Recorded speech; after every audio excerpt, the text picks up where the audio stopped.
अस्सलाम वालेकुम and welcome to the channel nursing talk. आज हम डिस्कस करते हैं लेबर, जिसको हम पार्चुरेशन भी बोलते हैं। स्टार्ट करते हैं इंट्रोडक्शन से। लेबर जो होता है, अगर हमें सिंपल वर्ड्स में डिफाइन करना होगा लेबर क्या होता है, तो हम बोल सकते हैं it's a process of giving birth. इसमें क्या होता है, जो जेनिटल ऑर्गन्स होते हैं एक प्रेग्नेंट फीमेल के, उसमें फिजियोलॉजिकल चेंजेस आ जाती हैं और उसके बाद क्या होता है, जो फीटस होता है वो एक्सपेल आउट हो जाता है इनटू द एक्सटर्नल एनवायरनमेंट। तो जो जेनिटल ऑर्गन्स इसमें मेनली इन्वॉल्व होते हैं, वो एक तो है यूट्रस एंड सेकंड वन जो है that is the cervix. Uterus में क्या होता है, यूट्रस में कंट्रैक्शंस आ जाती हैं, जिसकी वजह से फिर upper segment of the uterus and lower segment of the uterus जो होता है वो फॉर्म हो जाता है। और इन्हीं कंट्रैक्शंस की वजह से क्या होता है, जो फीटस होता है वो डिसेंड डाउन हो जाता है into the birth canal and passes into the external environment. While जो सर्विक्स होता है, सर्विक्स में इफेसमेंट आती है पहले एंड उसके बाद इसमें क्या होता है, इसमें डायलिटेशन होती है। इफेसमेंट होता है, इसमें थिनिंग होती है। यूट्रस जो सर्विक्स होता है उसमें थिनिंग होती है and dilatation is the opening. इसके बाद ये ओपन हो जाता है और जो है फीटस वो पास होता है इसके through and then passes into the external environment। तो हम अब डिफाइन करते हैं कि लेबर क्या होता है। लेबर हम बोलते हैं ये रिदमिक कंट्रैक्शंस और रिलैक्सेशंस होते हैं किसके, यूट्राइन मसल्स के। रिदमिक कंट्रैक्शंस एंड रिलैक्सेशंस, और साथ साथ में क्या होता है, साथ साथ में इफेसमेंट हो जाती है सर्विक्स की एंड डायलिटेशन होती है सर्विक्स की। उसके बाद जो प्रोडक्ट्स ऑफ कंसेप्शन होते हैं वो एक्सपेल आउट हो जाते हैं into the external environment. So this was the definition of the labor. We say it's the rhythmic contractions and the relaxations of the uterine muscles with the progressive effacement and the dilatation of the cervix, leading to the expulsion of the products of the conception. अब हम इसके बाद पढ़ते हैं normal labour क्या होता है और एबनॉर्मल लेबर क्या होता है। बट नॉर्मल और एबनॉर्मल को डिस्कस करने से पहले हम दो तीन टर्म्स को समझेंगे। पहला होता है पार्चुरेंट। पार्चुरेंट हम बोलते हैं उस पेशेंट को that is in the labour, we can say a female in the labour, उसको हम बोलते हैं parturient. Next is the parturition. Parturition ये होता है प्रोसेस ऑफ लेबर, जिसको हम process of giving birth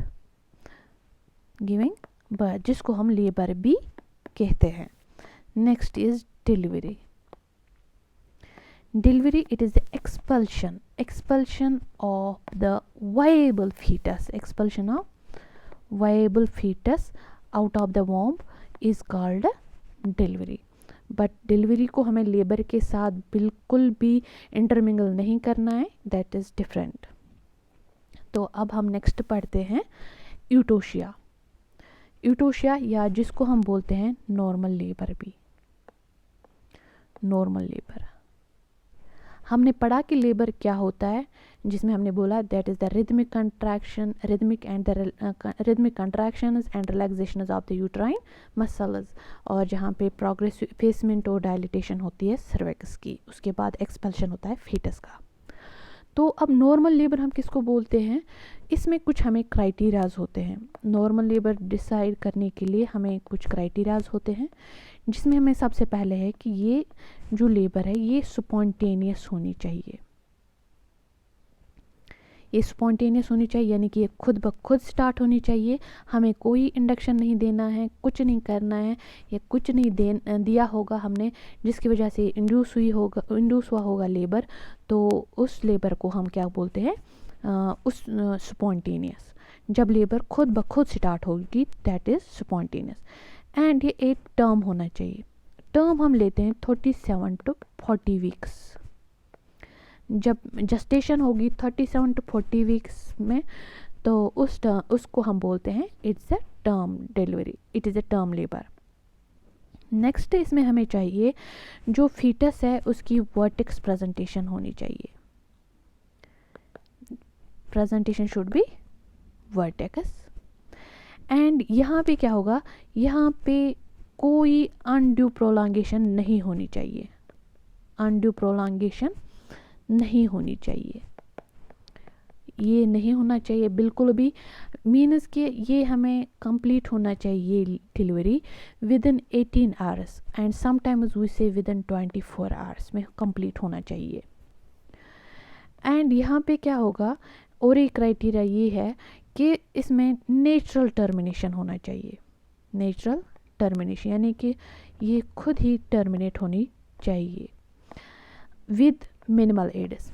minimal aids हम लेते हैं मिसाल के तौर पर, अगर हमें फीमेल जो है उसकी डिलीवरी जो है प्रोग्रेस हो रही है नॉर्मली, बट अगर हमें उसको एपिजोटमी देनी पड़ी तो उसको हम लेते हैं मिनिमल एड। जो एपिजोटमी है that is the minimal aid, तो उसको हम बोलेंगे कि ये नॉर्मल डिलीवरी है या नॉर्मल लेबर है। और यहाँ पे क्या होगा, यहाँ पे कोई कॉम्प्लिकेशन नहीं होनी चाहिए, विदाउट कॉम्प्लिकेशंस इन मदर और फीटस, मदर और फीटस में कोई भी कॉम्प्लिकेशन नहीं होनी चाहिए। Then we say that the labour was a normal one, और we can say it is an eutocia. सो यूटोशिया के कैरेक्टरिस्टिक्स क्या है, क्राइटेरियाज क्या है, it is spontaneous, it should be spontaneous, it should start at term, there should be the vertex presentation of the fetus, and there should be no undue prolongation, and the labor should terminate itself with the minimal aids, and there should be no complication that will affect the mother or baby.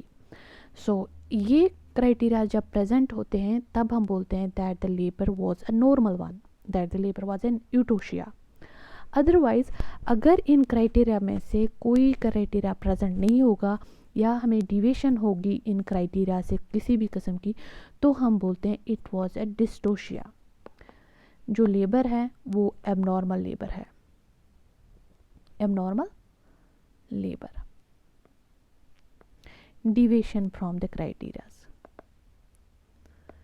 Deviation from criterias जिनमें present होगी उसको हम बोलते हैं dystocia या हम उसको बोलते हैं एबनॉर्मल लेबर। नेक्स्ट हम देखते हैं कंपोनेंट्स ऑफ द पास्चुरेशन, या हम कंपोनेंट्स किसके हैं, ये लेबर के, या हम बोलते हैं पास्चुरेशन। 4 कंपोनेंट्स होते हैं पास्चुरेशन के, जिसको हम 4 P's भी बोलते हैं। तो फर्स्ट पी जो है वो होता है पावर या पावर्स, या जिसको हम फोर्सेस भी बोलते हैं। पावर्स क्या होते हैं, पावर्स होते हैं इनवॉलेंट्री यूट्राइन कंट्रैक्शंस, जो पुश करते हैं फीटस को out of the uterus. Powers होते हैं इनवॉलेंट्री यूट्राइन कंट्रैक्शंस, इनवॉलेंट्री, ठीक है। अगर मदर खुद पुश कर रही है, जानबूझ के खुद पुश कर रही है, तो उसको हम पावर नहीं कहते हैं, लेकिन जो खुद ब खुद कंट्रैक्शंस आते हैं उनको हम बोलते हैं पावर्स, या उनको हम बोलते हैं फोर्सेस। और इन फोर्सेस को हम मेजर करते हैं with the help of the partograph, और उस पर हम नया वीडियो बनाएंगे एंड उसी में हम स्टडी करेंगे उसको। नेक्स्ट होता है पैसेंजर। पैसेंजर हम बोलते हैं उसको जो ट्रैवल करेगा। सो यहाँ पे जो है, यहाँ पे ट्रैवल करता है एक foetus through the birth canal. So foetus here is the passenger that travels through the birth canal. अब यहाँ पे क्या होता है, जो फीटस होता है उसका जो साइज़ होगा, उसकी शेप, उसकी पोजीशन और उसकी प्रेजेंटेशन जो होगी वो डिसाइड करेगी आउटकम ऑफ द लेबर को। तो यहाँ पे इस फीटस की जो शेप है, साइज़ है, डायमेंशंस हैं, पोजीशन है, प्रेजेंटेशन है, वो ऐसी होनी चाहिए जो निगोशिएट कर सकेगी with the dimensions of the birth canal, ठीक है। तो पैसेंजर जो है उसका size, shape, position and presentation जो है that should be negotiable with the dimensions of the birth canal. Then only the fetus can descend down and will be delivered through normal vaginal delivery. Next is passageway. Passageway is the area, we can say it is the canal through which the passenger travels. So यहाँ पे होता है वो maternal pelvis. Maternal pelvis is called the passageway. जिस तरह हमने अभी बोला जो पैसेंजर है उसकी साइज, शेप, पोजीशन, प्रेजेंटेशन जो है वो ऐसी होनी चाहिए जो निगोशिएट करेगी दिस मैटरनल पेल्विस के साथ. उसी तरह जो पैसेजवे है यानी कि मैटरनल पेल्विस जो है इसके जो डायमेंशंस हैं या इसके जो डायमीटर्स जो हैं इसकी या डायमीटर्स या इसकी जो कॉन्फ़िगरेशन है वो ऐसी होनी चाहिए that should negotiate with the passenger. That should negotiate with the passenger. यानी कि वो अलाउ करनी चाहिए पैसेंजर को for descent, for rotation and then for the expulsion. ठीक है, तो ये दोनों जो हैं एक दूसरे के साथ निगोशिएट करनी चाहिए. मतलब इनकी जो दोनों की जो नॉर्मल पोजीशन, शेप और प्रेजेंटेशन दोनों की होनी चाहिए, दोनों की नॉर्मल कॉन्फ़िगरेशन होनी चाहिए, तभी जाके एक नॉर्मल डिलीवरी जो होती है वो पॉसिबल होती है. एंड लास्ट पी जो है that is the psyche. Psyche it is the maternal psychological response. जो मैटरनल साइकोलॉजिकल रेस्पॉन्स होता है that also affects the outcome of the labour. एक एंग्शियस वुमन जो होती है वो जो अफ्रेड होती है लेबर पेन से, उसकी वजह से क्या होता है वो विद होल्ड कर रही है, वो विद होल्ड करना चाहती है पेन्स को, जिसकी वजह से क्या होता है जो कैटेकोल एमाइनस होते हैं वो रिलीज़ हो जाते हैं. एंड उन कैटेकोल एमाइनस की वजह से क्या होता है जो प्लेसेंटल ब्लड फ्लो होता है वो इम्पेयर हो जाता है, या जो यूट्राइन कंट्रैक्शन जो होती हैं वो इनहिबिट हो जाती हैं. जब यूट्राइन कंट्रैक्शन इनहिबिट होगी मीन्स कि पावर जो है पावर नहीं आएगा, तो उसकी वजह से क्या है जो पैसेंजर जो है वो आगे नहीं बढ़ेगा. तो इस वजह से क्या होता है वहाँ पे कॉम्प्लिकेशंस अराइज हो जाते हैं और जो बेबी है वो जो फीटस है वो आगे डिसेंड नहीं कर पाता है. ठीक है, तो ये हो जाता है साइकी की वजह से जब एक वुमेन जो है वो एंग्शियस होती है. तो ये जो चारों चीज़ें हैं पावर, पैसेंजर, पैसेजवे एंड साइकी, ये वेल कोऑर्डिनेटेड जब होते हैं तभी एक लेबर जो है वो नॉर्मली प्रोग्रेस करती है. अदरवाइज़ अगर इनमें से किसी में भी कोई कॉम्प्लिकेशन आ जाएगी, कुछ भी होगा, इनमें किसी में भी कोई प्रॉब्लम आ जाएगी तो वहाँ पे क्या होता है कॉम्प्लिकेशंस अराइज हो जाते हैं. नेक्स्ट हमें पढ़ना है स्टेजेस ऑफ लेबर. जो लेबर हैं इसको 4 स्टेजेस में डिवाइड किया गया है.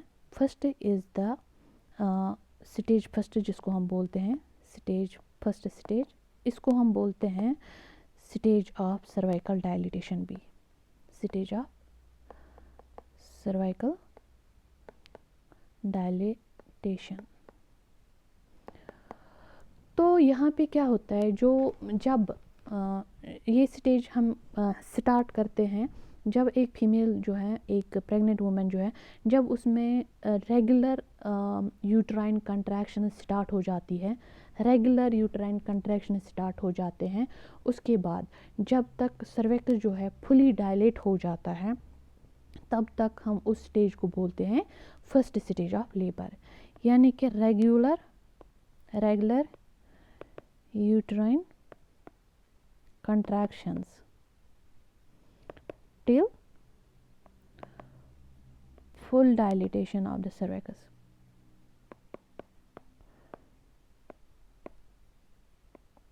फुल डायलिटेशन हम लेते हैं 10 सेंटीमीटर. जब सर्विक्स जो है वो फुली डायलेट हो जाएगा अप टू 10 सेंटीमीटर, इसको हम बोलेंगे this is the end of the cervical dilatation और this it is the end of the first stage of the labour. और जो नालिपेरा होती है, नालिपेरा जो वुमन होती है यानी कि the woman who is giving birth at the first time, उसमें ये होता है अराउंड 8 to 12 आवर्स का ये स्टेज होता है। और जो मल्टीपेरा होती है, मल्टीपेरा में ये 3 to 8 आवर्स का होता है ये stage, first stage. Second stage जो होता है इसको हम बोलते हैं stage of expulsion of foetus, और ये स्टार्ट होता है from the full dilatation of the cervix to the expulsion of the foetus only. ठीक है, जब तक फीटस एक्सपेल हो जाता है, फुल डायलिटेशन से लेकर एक्सपल्शन ऑफ फीटस तक जो टाइम पीरियड होता है, जो स्टेज होता है, उसको हम बोलते हैं second stage of the labour. और ये प्राइमरी पैरा में होता है अराउंड 1 to 2 आवर्स का, 1 to 2 आवर्स का। एंड मल्टीपेरा में ये होता है around half an hour to 1 hour तक का, टू 1 आवर। तो प्राइमरी पैरा में ये 1 to 2 आवर का होता है और मल्टीपेरा में हाफ आवर टू 1 आवर का होता है। सो ये स्टार्ट होता है from the full dilatation of the cervix and end is with the expulsion of the foetus. Third stage में क्या होता है, थर्ड स्टेज को हम बोलते हैं it is the stage of separation and expulsion of the placenta and the membranes. It is a stage of separation and expulsion of placenta and membranes. तो ये स्टार्ट होता है जब फीटस जो है, फीटस डिलीवर होगा, फीटस एक्सपेल हुआ होगा, वहाँ से लेकर जब जो है एक्सपेल होते हैं प्लेसेंटा एंड मेम्ब्रेन्स, वहाँ तक रहता है third stage of the labour. और ये होता है अराउंड 20 to 30 मिनट्स का in both primi and multipara में। बट अगर हम इसको एक्टिवली मैनेज करेंगे तब ये होता है, इफ मैनेज्ड एक्टिवली, तब ये होता है around 5 to 15 minutes only. But ये स्टेज बहुत ही इम्पोर्टेंट स्टेज होता है क्योंकि यहाँ पे हमें कंट्रोल करना पड़ता है हेमरेज। किसी भी किस्म की अगर हेमरेज होगी तो वो हमें यहाँ पे कंट्रोल करना पड़ता है। Next stage is the fourth stage और we call it also an golden hour. इसको हम गोल्डन आवर भी बोलते हैं। तो ये स्टार्ट होता है from the expulsion of the placenta and membranes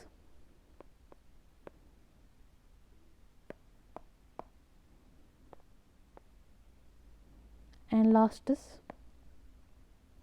till 1 to 2 hours after delivery। ठीक है, expulsion of placenta and membrane से लेकर 1 to 2 आवर्स आफ्टर डिलीवरी तक ये रहता है। तो यहाँ पे हमें सबसे ज़्यादा इम्पोर्टेंट होता है, हमें वाइटल साइन जो होते हैं वो स्टेबलाइज करने पड़ते हैं। और यहाँ पे हमें किसी भी किस्म की अगर डिलीवरी ये हेमरेज होगा, इमीडिएट हेमरेज होगा किसी भी किस्म का, वो हमें मैनेज करना पड़ता है, वो हमें कंट्रोल करना पड़ता है। ये बहुत ही ज़्यादा क्रूशल पीरियड होता है क्योंकि अगर यहाँ पे प्रॉपर ऑब्जर्वेशन नहीं होगी तो एक वुमन जो है वो मर भी सकती है because of the postmortem haemorrhage. अगर हेमाटोमा होता है या जो एपिज़ोटमी की वजह से हुआ हो या टीयर की वजह से होगा और उसका साइज़ बढ़ रहा होगा और हमने उसको प्रॉपर मैनेज नहीं किया है, उसको पूरी तरह से वहीं पे लाइगेट नहीं करा, तो उसकी वजह से क्या होता है, एक मदर की जो है डेथ हो सकती है क्योंकि ब्लड कंटिन्यूसली ऊज आउट हो रहा होगा। तो यहाँ पे सबसे ज़्यादा इम्पॉर्टेंट होता है हमें वाइटल साइन जो होते हैं वो मैनेज करने पड़ते हैं, वो स्टेबलाइज करने पड़ते हैं। सबसे पहले हमें यहाँ पे बीपी लेना पड़ता है और उसके बाद हमें पल्स लेना पड़ता है फर्स्ट आवर में, और उसके बाद जो फर्स्ट आवर होता है उसमें एवरी 15 मिनट्स के बाद हमें जो है वाइटल साइनस जो हैं वो मेजर करने पढ़ते हैं, और हमें एग्जामाइन करना पड़ता है पेरिनियम को फॉर द ब्लीडिंग और any type of the swellings. And हमें यूट्रस को भी उसके साइज़ को जो है उसको चेक करना पड़ता है साथ साथ में, ताकि हमें ये पता चलेगा कि वो अच्छी तरह से इन्वोलेट हो रहा है। So this was all about this. We will study all these stages separately in our next videos, where we will discuss them in the detail. So for today it is all. Thanks for watching and Khuda Hafiz.